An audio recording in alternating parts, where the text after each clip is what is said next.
So the proper way to unbox a camera, it's actually a very well kept secret. All you need is the correct tool for the job, and it's actually just an SD card. So this is how you do it. You just line it up and then you just...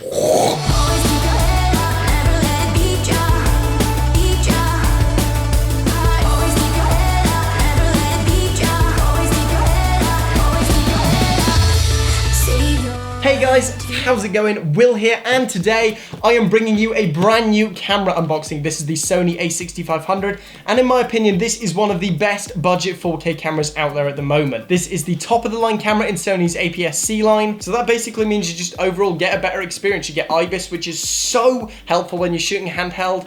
Without further ado though, let's get into this unboxing. So we'll pull this tab back here, pull it back. It's got a nice 2 levels of protection. It's got this piece of cardboard there to stop everything slipping around. And first of all, the main attraction, the camera. As you can see, it's wrapped in a soft paper, and all you need to do to get it out of its camera prison is to just pull back that tab and get rid of it. Here we are. This is the main attraction, the Sony A6500. We got all the buttons.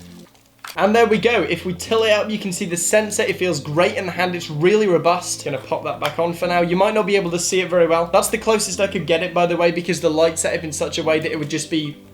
It looks like that if you get any closer. I'll chuck some B-roll on the screen. You'll definitely be able to see it. So next in the box, we have the Sony camera strap. As stock camera straps go, this is actually a pretty good one. It's not like the Panasonic ones, which are all leather and will just destroy your neck. After a day of shooting, it will just be like...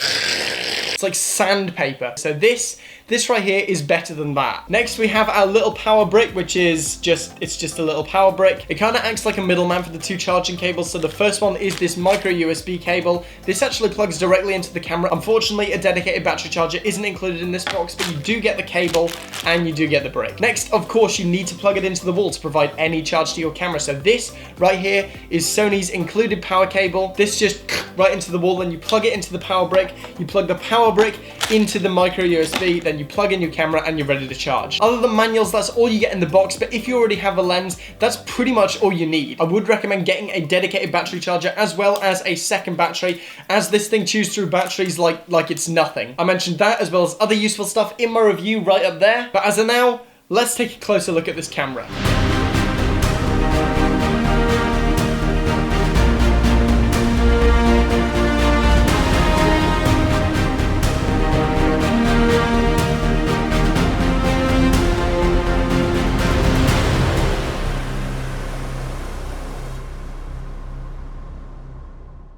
Okay guys, so thank you for watching. Remember to like the video if you want to see more content like this, and smash the subscribe button. I'm trying to hit 10K by the 1st of June, so every single subscription is massively appreciated. I'm done for now, and I will see you guys next time.